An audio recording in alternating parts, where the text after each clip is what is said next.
Hey Stitchy friends, it's Lana from Silly Notion Stitcher, back with a different type of floss tube, and just wanted to talk a little bit about finishing trims that I keep on hand and a few other things around finishing. And one of the other fun things I wanted to talk about with my Silly Notion side is some of the sewing boxes that I've acquired in the last year. So I think I will start with some pieces that will be needing to be finished. So this is a finish. I'm so excited and so glad about this. Oh, no, I just dropped one. This is my September from Cottage Needleworks. This was launched in 2020. For 2021, it was the calendar sampler of the month. And this was done on, I think, 14 count. I think it is either celery or celadon. And I did change some of the threads, so it's not quite all called for threads. So what I do with these is I now have January, February, March. I have April needs to be fully finished. July is completed, and now I have this one completed. So I do put these on like a sticky board, and I do a double layer of that with, you know, a fabric behind on the second layer. And then each one I've been doing a little bit differently. I've seen many people, like many different things out there. And I think that there is a CCN hashtag out there. So there would be a CCN sampler of the month, I think it is. And you can see a lot of ideas for finishing these.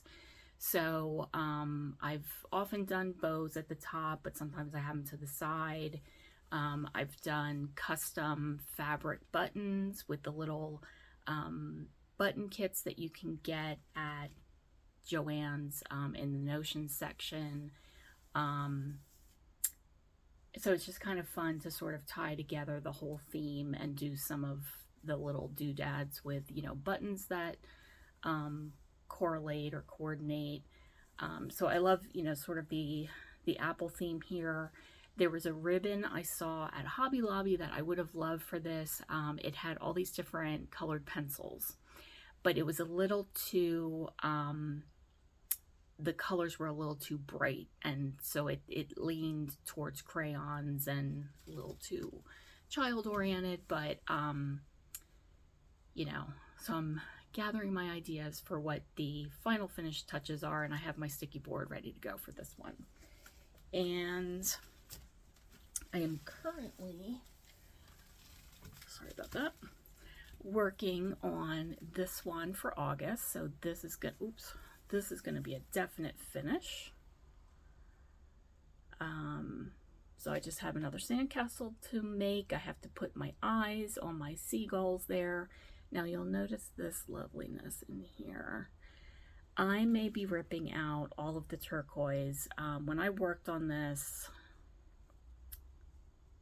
2 years ago, 2021, I was trying out different colors for that turquoise. I did not have the really tealy is what the color was for the called for. I now have really tealy in my stash, and I think I might have to do that here. When I set out to work on this series, I was still really new to stitching, and so I made a commitment that at one point I was feeling like I wanted to start stitching more on 16 count Aida, but I was like, no, every single one is going to be on 14 count and using DMC.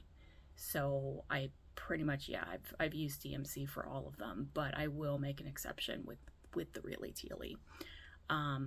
So I want to get that done, get that finished. I have these that I have put these on such a pedestal because I love this series so much. So this is Glitter Village. This color purple is a color change because I went with this mint green background with the opalescent. I had to change some of the aqua threads, and the purple just really worked very nicely. I did a test of several colors to see what I wanted to do. Here's my piece with my test. I did test quite a lot, and you can see this was probably what it was supposed to be, or maybe what I was trying out, maybe for a darker option. And when I say I put these on a pedestal, I just loved this series so much when I first discovered it, and I was just starting to stitch in late September of 2020, and I saw this with Kimberly Jolly stitching it on Fat Quarter Shop, and I was just like envisioning, like when I discovered what people were doing for finishes and not, you know, just simply framing everything, I'm like, oh, it has to be, you know, just has to be perfect. Well, now I'm at that point, and the ideas of perfection are holding me back. So I need to get past that, and I don't want to say just get them done, but tell myself that whatever I do is great and it will be lovely. I do have 2 lightweight plastic frames from Hobby Lobby that are long wall frames that are like a window and have like a nice arch to them at the top. They're plastic. I would have wanted wood, but I couldn't find something, and these were on sale. So at the time I needed to be getting something on sale.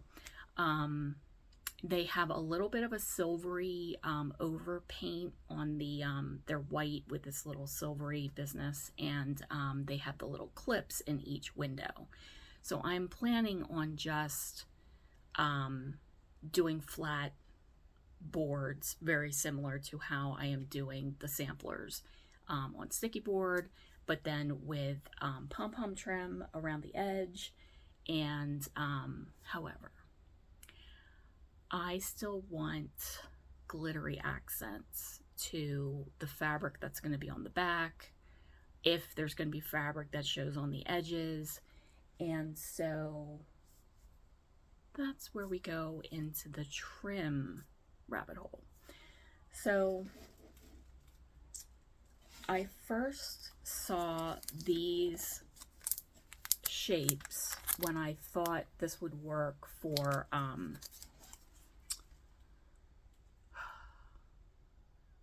each of these, but it is, each one is actually wider. So these are too small. But I thought they were very reasonable. They were $6 a pack, and there are at least 2 in here. Doesn't really tell me.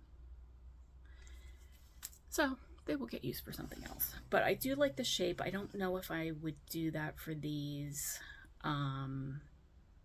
I think it's going to be a little too challenging because each one is a little different. Some have a horizontal layout, and the other ones are more portrait vertical.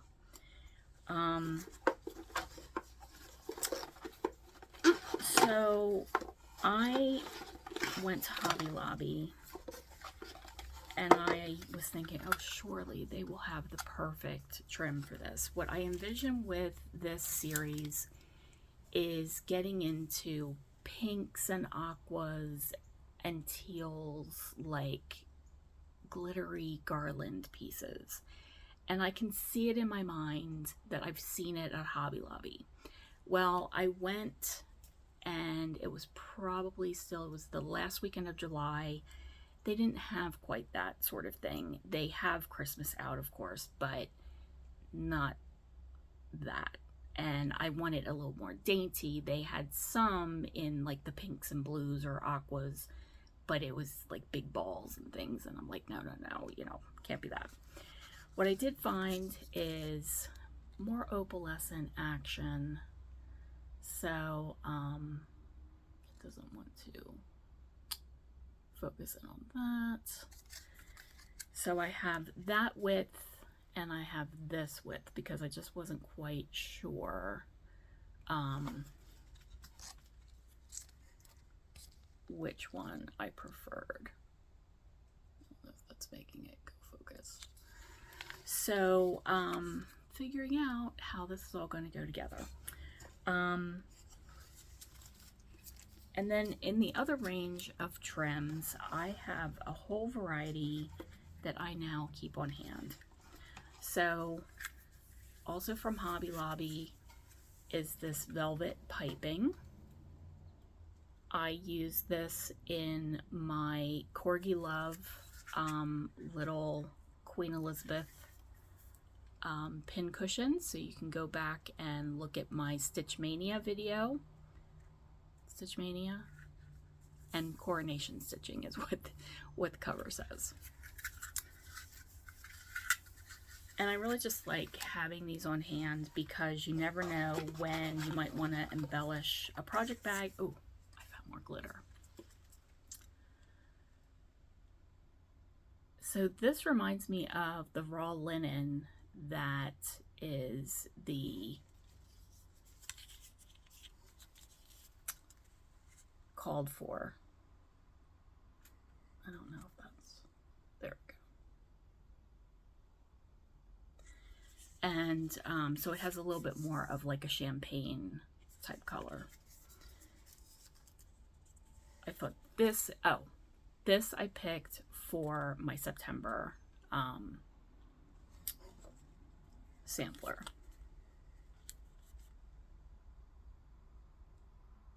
It just spoke to me as something maybe a little bit more Little House on the Prairie schoolhouse type looking. Always can use some pepperminty type of Christmas trim that I see so often that I love on other people's Christmas finishes. When I was in Florida, there was a shop, and this was a quilt shop rather than cross stitch shop, but they had these more fancier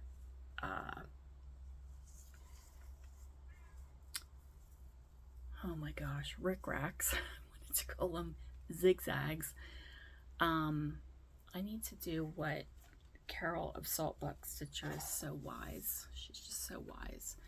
She wears her 3/4 inch, her 3/4 length sleeves so that she doesn't have the arm situation happening. So I'm going to keep that in mind. I'm going to keep my arm low. But very cute ginghams, and then you purchase them by, you know, what length you want. I don't really like that. I would just like to, you know, pick a spool and go type of thing.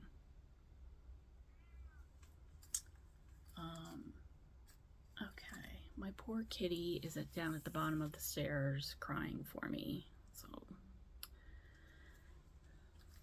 it's ruining my enjoyment. Hopefully you're not hearing him. And I don't know his issue. He's been fed. His Meemaw is napping, so he could be by her side. She would like him to be by her side. Earlier in the summer, I was at a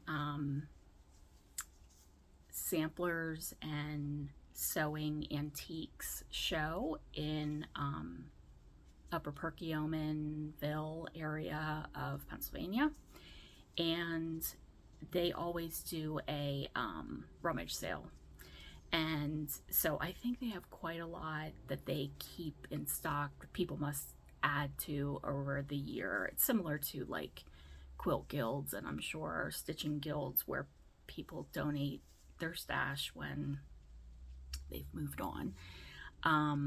So I was able to get a whole bunch of ribbons for $1 a pack. Don't these take you back?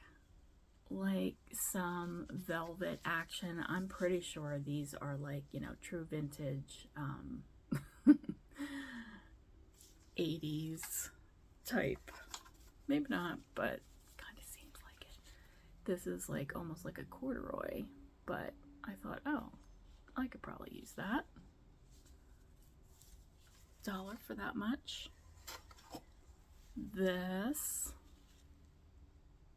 like, come on, does that not immediately take you other places in your mind? I can think of like my parents' dining room. We redid the dining room in those rose and blue colors. Here's a more modern spool. So lots and lots of options. Oh, and I do see my bag over here that I have shown this before, that you can score assortments. This was found at the clearance area. I'm pretty sure it was Joann's. So I definitely pulled it for that pom-pom action, but definitely some options for even using them for hangers, you know, for ornaments. Picked some blues when I was working on some wintry type things. I mean, pretty good steal, $4.47 for that, so I was pleased with that, and so I can keep them on hand. But one of my thoughts is, I think there's enough room in here right now, but I may quickly run out. This is one of the antique vintage sewing boxes that I picked up. It was probably over the winter, you know, great time for antiquing. This one is a little rough looking, so I think I am going to either spray paint it or chalk paint it. Would love your opinions about that. Would you paint it or would you keep it as is? I've told my mom, oh, this one I'm definitely going to paint. She's like, no, don't paint it, don't paint it. I've already wiped it off, so this is kind of as good as it's going to get. I probably could try one of those, like, you know, not a real stain, but I think there's waxes or things out there. It's a little rough, but even has the spool ledge in there. I would love to know what these were called and who made them, because there's no markings on them, and I have looked them up. Still trying to discover that because I'm just curious and interested, and I wanted to see like how old they are. They're probably maybe from, I guess maybe from the 50s or something. I don't know, they could be older, but just kind of cute, and I think that it would be fun to keep my spools in there. It's round, they're on round spools. I need to get things more put away and know where their home is, because what's happening is I have spools over here, I have spools over there, I have them upstairs, I have them downstairs, and it's not working anymore, because I just have so much passion, you know, about cross stitch, so it's a little crazy. Too funny.